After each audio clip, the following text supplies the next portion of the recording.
یا وہ اپنے 60 دن یا 90 دن کی آئینی مدت میں انتخابات کرا دے گا، یہ ایک الگ سوال ہے. لیکن پیپلز پارٹی جو ہے وہ اب سینٹ میں فلور آف دی ہاؤس پہ حکومت کو کرٹیسائز کر رہی ہے، اور یہ جو فلڈ کے افیکٹیز ہیں ان کے حوالے سے جو سیلاب متاثرہ علاقے ہیں ان کے جو اس لیے وہ بات کر رہے ہیں، انہوں نے اپنی کانسٹیٹوئنسیز میں جانا ہے، انہوں نے لوگوں کو جا کر منہ دکھانا ہے، ان کو فیس کرنا ہے، اور انہوں نے وہاں جا کے یہ الزام تراشی کرنی ہے دیکھیں جی وہ فنڈز انہوں نے نہیں دیے، تو اس لیے پھر ہم نے حکومت کو خیر بات کہہ دیا. وہ آخر میں جا کے حکومت کو خیر بات کیا کہنا ہوا. اس کے علاوہ ملازمین کی تنخواہوں کا معاملہ بھی انہوں نے اٹھایا تھا، اور یہ ملازمین کی تنخواہوں میں زیادہ اضافہ چاہتے تھے، لیکن یہ اتنا بڑا ان کے لیے ایشو نہیں تھا. مین جو تھا وہ ڈیولپمنٹ فنڈ اور جو فلڈ افیکٹیز ہیں ان کے حوالے سے جو فنڈز کا معاملہ ہے. لیکن یہ حکومت سے علیحدگی جو ہے اتنی جلدی ابھی نہیں ہوگی، یہ بالکل اسمبلیوں کی جب مدت پوری ہونے والی ہوگی تو ان سے چند دن قبل جو ہے یہ ایکسپیکٹڈ ہے. تو وہ بھی ہونے والی ہے عدیل بڑائی صاحب، اس میں کون سا زیادہ وقت رہ گیا. بہرحال سعد رسول صاحب آپ کی جانب آتے ہیں. پیپلز پارٹی کے بارے میں تو عدیل بڑائی صاحب نے بتا دیا کہ وہ کچھ نہ کچھ جو ہے وہ لے کے جائے گی عوام کے سامنے، اور تمام تر ناکامیوں کا بوجھ ڈالے گی مسلم لیگ نون پر. جس طرح کہ اب بلاول بھٹو زرداری فنڈ سے متعلق بات بھی کر رہے ہیں، یہ نون لیگ عوام میں کیا لے کر جائے گی؟ شہباز شریف بھی صاحب کہہ رہے ہیں کہ آئیں جلدی سے نواز شریف صاحب، یہ ان کی امانت ہے، ان کو میں واپس کر دوں. پھر یہ بھی دعویٰ کیا جا رہا ہے کہ 2/3 اکثریت کے ساتھ نون لیگ جیتے گی. مریم نواز صاحبہ کہتی ہیں کہ اگر نواز شریف صاحب کا دور حکومت نکال دیں 9 سالہ تو ملک میں پیچھے صرف کھنڈرات ہی رہ جاتے ہیں. تو نون لیگ کیا بیانیہ لے کے جائے گی الیکشن میں جب جائے گی عوام کے سامنے؟ دیکھیے، ہم مریم نواز صاحبہ کے ساتھ دعا گو ہیں کہ 2/3 نہیں 4/3 اکثریت ملے نواز شریف صاحب کو. اتنے ووٹ بیلٹ میں سے نکلیں جتنی عوام نہ ہو پاکستان کے اندر، کیونکہ اس بات کے اندر تو کیا شک ہو سکتا ہے کہ سارے پاکستان کی دھڑکن میں ہمارے دلوں کے وزیر اعظم نواز شریف صاحب ہیں.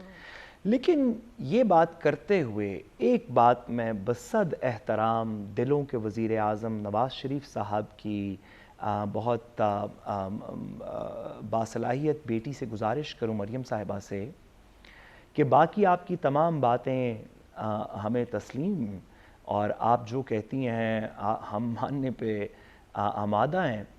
لیکن یہ جو بات آپ نے کی کہ پاکستان میں سے اگر نواز شریف صاحب کے 9 سال نکال دیے جائیں تو صرف کھنڈرات رہ جائیں گے، اس بات پہ میں بطور پاکستانی افینڈڈ ہوں.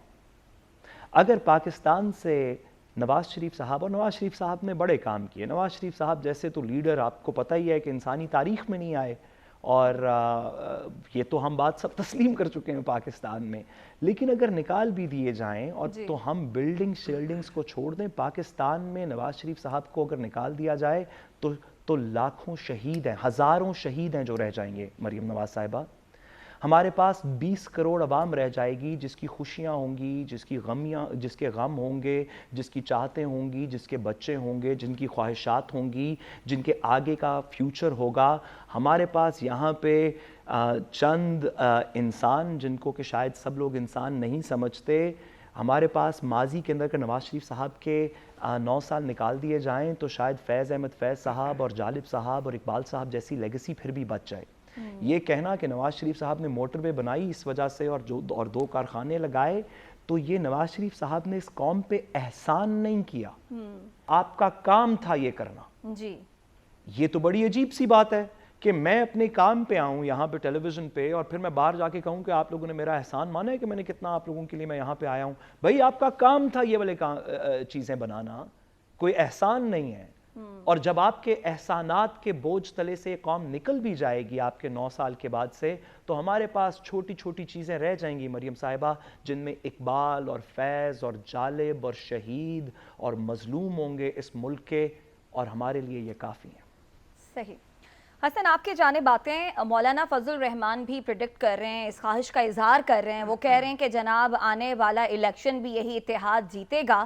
تو ابھی بھی اسی اتحاد کی حکومت ہے، سال بھر ہو چکا، سال سے اوپر کا وقت گزر گیا، اور ابھی تک معاملات معاشی طور پر ان سے سنبھل نہیں رہے. ظاہر ہے سب سے مین تو آپ کی معیشت ہے نا، معیشت ٹھیک ہوگی تو آپ کا دیگر ملک بھی ٹھیک چلے گا.